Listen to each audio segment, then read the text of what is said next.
What's good, my girls? What it is, what it ain't. Let me know if y'all like that new intro because I'm trying to come up with some new things. And yeah, let me know how I feel about that. What's good, girl? Welcome back to Let's Talk Gay Talk.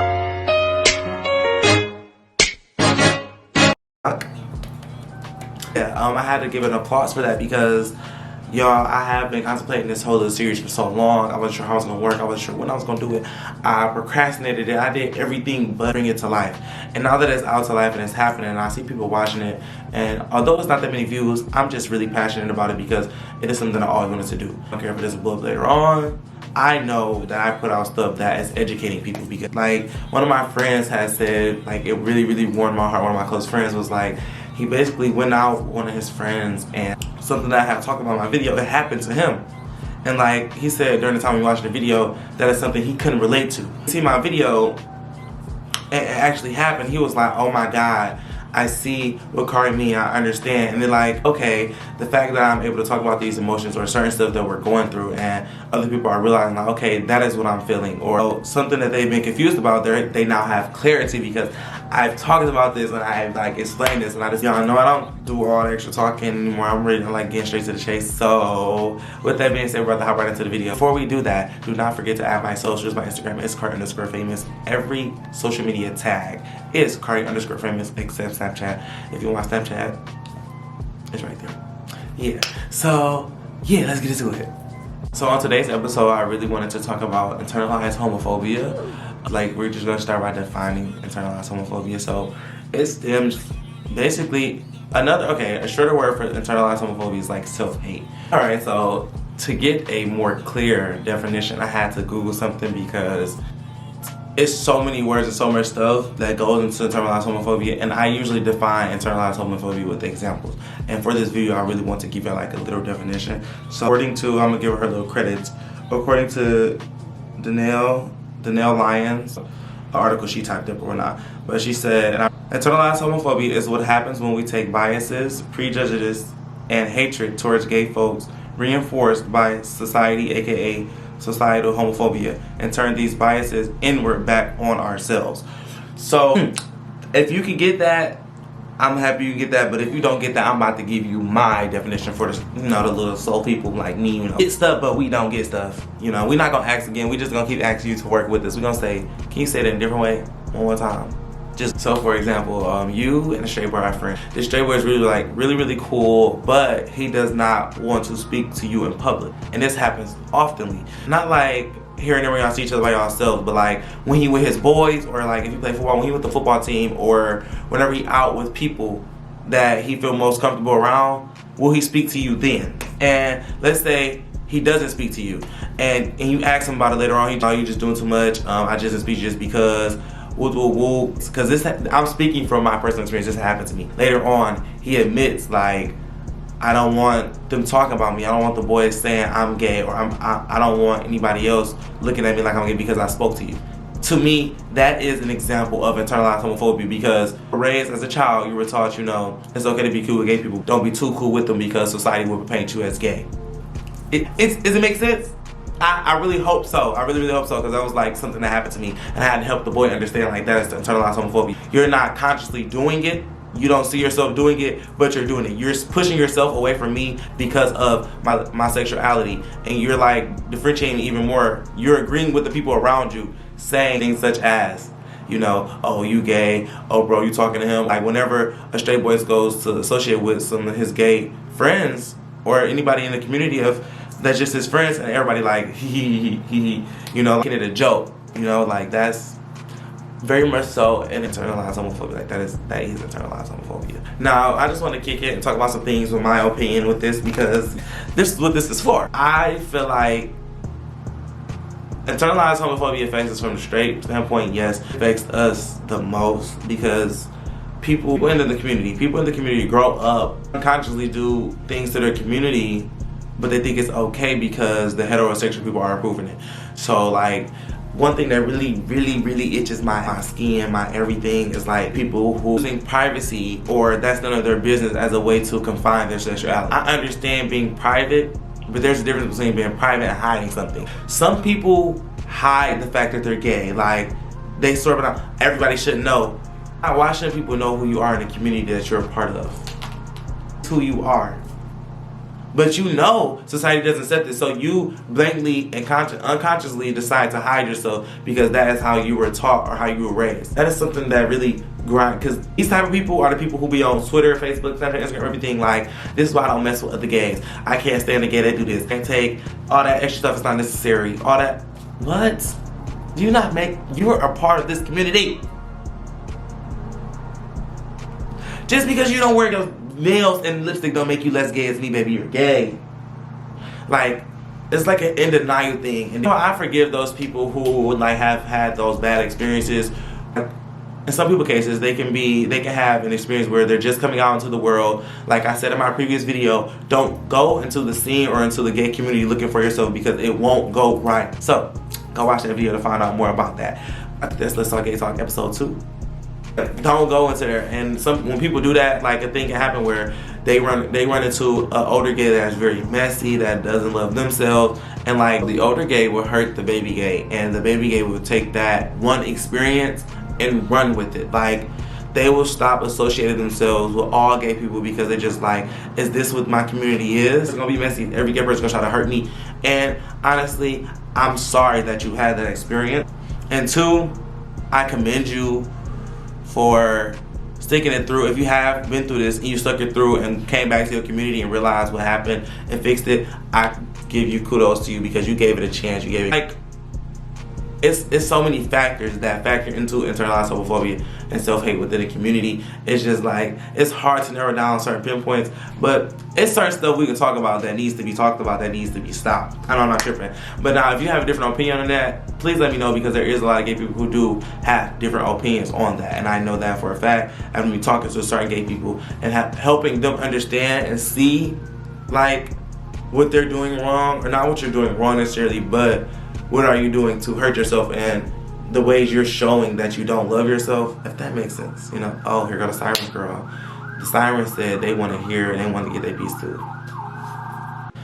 It's similarly, I have like, I'm not gonna say I have a speech problem, but certain words that I haven't said in a long time and I just try to say them, it'd be hard. Like slavery. So some things that has happened in slavery is diminishing the black man's mental health, but having him stronger on the outer, his physical appearance stronger than his mental appearance. You know, things like that have stemmed from slavery into now, like today's society. The same thing applies to internalized homophobia. Like, how can you come from a community and a family of homophobia and hate and think you're not going to walk away from that with some of those tendencies? That is why therapy is highly recommended for people of our community, because a lot of things that we have been through has altered many things in us and our perspective that we don't even know has altered our perspective, because it's something we're used to, something we were born from, you know. And everything you can't solve by yourself. You need some help, you know. One of my greatest things I've learned in life so far, Mount Everest ain't got shit on me. I'm thinking of something. Mount Everest gets support from the world. Everything gets support. Everything has help. Everything needs help. The mountains get support from the world. The world gets support from the solar system. The solar system gets support from the goddamn galaxy and the Milky Way. Stop trying to be independent. You can't fix everything on your own. It is okay to express your mental health. Mental health 101, girl. You know I'm gonna go off topic and talk about mental health anytime, because girl, are you happy? Are you sad? A bit. Cause you act like nobody showed you love. You out your giving hope. And I'm gonna end this topic like with this. It is okay to feel how you feel and have your opinion about anything in this world, but just remove the judgments. Stop judging people. Always going to be different, and nobody's gonna be the same as you, or come from what you come from, or been through what you've been through, and that's okay. But always just remember not to judge nobody for that. Yeah, I would leave it on that note, and just really take the judgment out of things. It's okay not to like, it's okay, it's uncomfortable, makes me uncomfortable. Okay, that's understandable, yes. But stop judging people for it. Who are you to say is right or wrong? Don't forget it. Now, my next topic, I'm really like, here to talk on, because it can ruffle some feathers. Me being a northerner, and I talked to other northerners about this, it makes sense. So we're just gonna jump into it.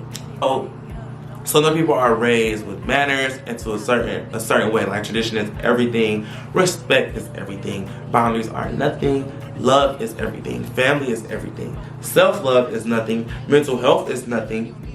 But things that are valued, they are valued, and they are valued for years after years after years after years, and it doesn't change until somebody has the balls to change it. And if you down south and you come from a family of bull crap and you took the initiative to change it, I give you all the praise in the world, because these are some thick-minded individuals, and I mean very thick. They are stuck in their ways. That's why the South has not progressed as much as it should, because people are just down here. People are just like stuck. Like Southern syndrome, I'm saying that referencing and referring to gay men suppressing themselves for different situations, or just life in general, to get that acceptance, and them having to do that from when they're younger all the way until they're like in their 30s, like right, okay, and they've came up with every motive and every excuse to tell themselves it's okay to be like this. And although I will never be able to truly get to be myself, at least I'm acceptable to society,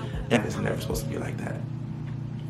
Life is never supposed to be like that. You should be able to express who you are any time of the day, especially if you are paying your own damn bills. And that's it. That's all you need. It's all you need. Ain't nobody else dealing with your mental problems. Ain't nobody else dealing with your medical health. Nothing. None of that. Nobody else in this world really cares. So why is this world able to tell you? Why is the world able to tell you, don't be too gay because you representing this, or don't be too gay because this is going on, or just dress it up a certain way? How are you going to tell me to put myself out into the world when you also don't want to help me figure myself out? You know, I would say Southern syndrome starts when, like, as a child, like, it's generational. Like, a lot of Southern kids growing up, they don't have a voice. The kids are allowed to just pick what they want to do. If they want to leave somebody's house, no, you can't leave nobody's house. Like, you got to sit there. If they don't want to eat this, or something is just like really bothering them, and they speak up about it, it gets shut down by adults, because adults just feel like they have the best decision for a child, or they have the best voice for a child. When, okay, I understand children do irrational things, and, you know, I know everything, but they have a voice. You allow them to build that voice, because what that does now, it creates grown men who are scared to fight for themselves and don't have that voice for themselves. So they go along with everybody else and everything else was going on, and they just say, well, I'm gonna just respect my authority, look up to my elders. That's it. Ooh, that's it. These elders, these nasty attitude ass elders down south don't make no sense. The amount of respect y'all try to demand and don't give not a damn ounce of respect back or in return, it don't make no sense. It don't make no sense, y'all. It is just like the craziest thing down south that really, but it boils my blood. Like, oh my God. I'm talking about a different day.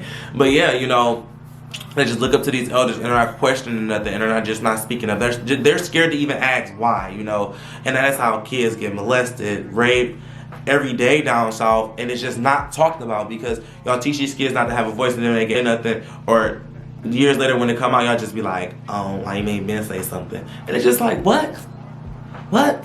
And as far as people in the community, they get grown and then turn into these people who think it's okay just to dial themselves down just for the moment, or just dial themselves down in general so they're not labeled as too much, you know? And it's just like, what? Another thing I want to tap on with like the Southern syndrome thing. So they are grown to have all of this love and all of this respect, but no boundaries. Like Southern people, I love, don't get me wrong, I love my Southern people down, because y'all have like the biggest hearts, but y'all don't have boundaries. Like if something was to happen between, and there's been multiple friendships I had on campus, I'm gonna talk about this in a different video. Northerners and Californians on my campus have a lot of falling out with Southern people, because they don't have that voice to say, if they get offended or something happens that they don't like, they don't speak up on it. They like hold it in and just say, they just brush it off, or they just don't say nothing. And that is the issue. When you have an issue or something just bothers you the wrong way, you should express yourself because it bothered you the wrong way. Like, create a solution. Like, because you not saying something doesn't make it better. It will keep happening until you get mad, and then a lot of things spiral out of control. And now it's just like, where did all this come from? And it's just communicating none of this. And it's just like they still have all that love. And after everything that happens, if y'all break up, if y'all have the biggest fusses and fights, arguments, push it all under the rug after a while and just be like, hey, it's still love here. And it's just like, what? It's love there, but bitch, it's boundaries there too. What do you? You neglected me, and you came at me, girl. You came at me hard, and you expect me just to have all this love, sweep all it under the rug. Skip that. Skip my body overstep. Skip that. We love each other. We got love. That's all that matters. Like, no, that work. That is not how that works. And that's Southern syndrome. That's it. That's all. That's it.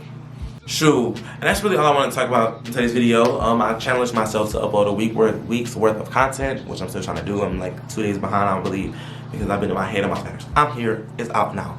Don't forget to like, subscribe, and comment. That really was pretty much it. If you have any opposing views, in anything that you want to just drop down and talk about, or feel like, oh, Khari, you was wrong, or I can educate you better on that, just drop it in the comments.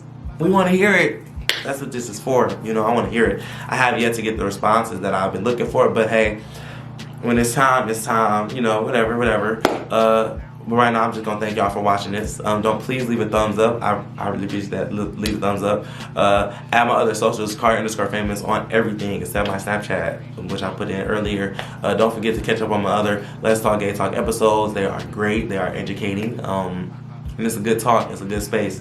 You know, but thank you guys for watching. That is it. That is all. And I'll catch you guys on the flip side.